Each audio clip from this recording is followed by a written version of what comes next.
Chapter 1, Welcome to the Future of the Church. And the Church of the Future. My name is Dr. Stephen Wylie. I am a pastor and I will be your guide on this incredible journey into the depths of the Holy Scriptures. Thank you for letting me share this detailed exploration of the Church's role during the millennial reign of Christ.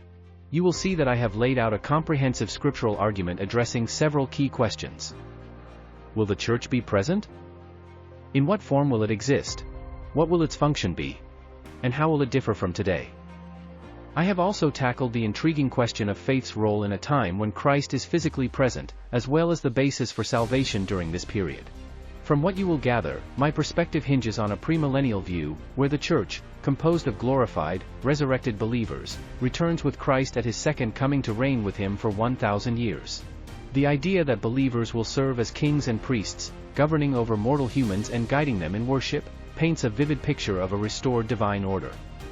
You may especially find my distinction between the glorified Church, no longer needing faith without seeing, and the mortal inhabitants, still requiring faith in the presence of the living King, to be a thought-provoking contrast. You might find my question about what happens to faith-based laws and principles when faith as we know it shifts to be fascinating. There are suggestions that while the glorified Church will operate in a state of faith with sight, mortal humans will still need to trust and obey Christ, much like today, despite his visible presence. This will tie into my point about free will persisting even in a perfect world, evidenced by the rebellion after Satan's release in Revelation 20 verse 7 through 9. It's a compelling reminder that faith, at its core, might be less about intellectual assent and more about a heart-level choice to follow. On salvation, I will emphasize continuity. It's still by grace through faith, though the context changes with Christ's physical rule. Hopefully the idea that millennial temple sacrifices serve as memorials rather than atonement will be an interesting take, akin to a teaching tool for a new generation, which makes sense given Christ's once-for-all sacrifice as recorded in the book of Hebrews. You will find the millennial temple sacrifices documented in Ezekiel chapters 40 through 48. Rather than simply accepting the run-of-the-mill, more traditional approach that everything will be rainbows, skittles and unicorns throughout the millennial reign, I tried to dig deeper into many of these points, exploring alternative and contrarian interpretations and cross-referencing more scriptures. Hopefully the idea that millennial temple sacrifices serve as memorials rather than atonement will be an interesting take. I tried to dig deeper into many of these points, exploring alternative and contrarian interpretations and cross-referencing more scriptures. For instance, I unveiled multiple areas of traditional approaches that seemed more socialistic and Marxist than scriptural. My greatest challenge was to be able to take this information and present it in a way that will first attract an audience, and then keep their attention. This is pretty deep in the weeds stuff, and while I think everyone should know and understand what we, as the Church, are heading into, the challenge will be to get the audience and then keep the audience. Some of the chapters contain more deep-in-the-weeds material, rich with theological nuance and scriptural detail. It is fascinating stuff, and I hope that you, the reader, will agree that it's worth the time it takes to digest it all, but the challenge of attracting and retaining an audience is real. To hook an audience, I could have started with a big, relatable question or a vivid image. Something like, what if you could see Jesus ruling the world in person, would you still need faith? Or, imagine a world where the dead rise to rule alongside a king, how would that change everything?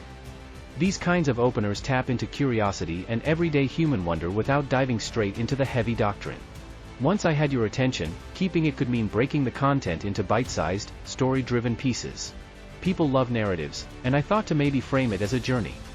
The Church today struggles and hopes, but picture it transformed, stepping out of graves into a throne room. I had thought about using vivid contrasts, such as today's frail believers versus tomorrow's glorified rulers, or even a what's at stake angle such as why this should matter to everyone, not just the theology buffs. I thought about using visuals or analogies. That could also help get and keep the reader's short attention span. Maybe even comparing the Church's transformation to a caterpillar becoming a butterfly, or liken the millennial reign to a cosmic courtroom where the faithful get the gavel. For example, the story of the Church is really a prison-to-palace story. For the deeper stuff, like faith's role or the mortal glorified divide, maybe pose it as a mystery to unravel. If faith isn't blind anymore, what keeps the world spinning? I had to work extra hard to keep the theology simple and the rhetoric at a minimum. There's enough of that in the Church without my adding to the clutter and the litter. I thought long and hard about tailoring all of this, maybe narrowing it to a specific audience, like curious Christians or skeptics, or picking a specific medium like a sermon or video blog series to shape the delivery. So, I should ask you, what's your next step? Grab your favorite Bible, a notepad, a pen or pencil, and a Bible dictionary and your copy of Strong's Concordance, just in case you want to stay in the weeds with me a while longer. Enjoy the read. I hope and pray that the eyes of your understanding will be opened as you trust but verify what I am about to share with you. Let's put our heads together. I'm ready if you are. In our next chapter we will get right into the church in the millennial reign and take a good look at what it might look like. And the difference it might make. So until next time. May the Lord bless you. Protect you. Guide you. And keep you safe. As you follow hard after Him.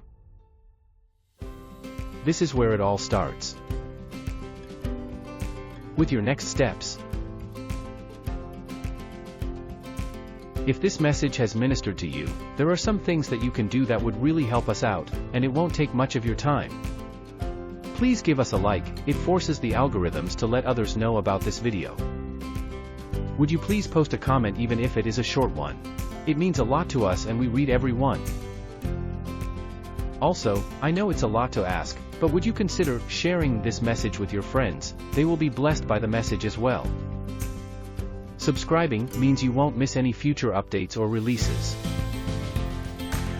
If you would like to help support our churches and enable us to reach others, here are the details.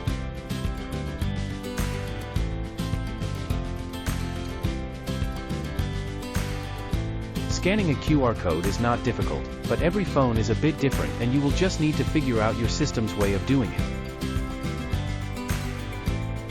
Some countries outside of the United States use a different system to transfer funds. If you are familiar with this, you know how easy it is to use.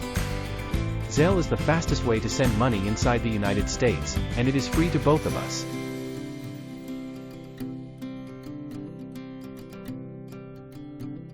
Thank you for your support. We'll be praying for you.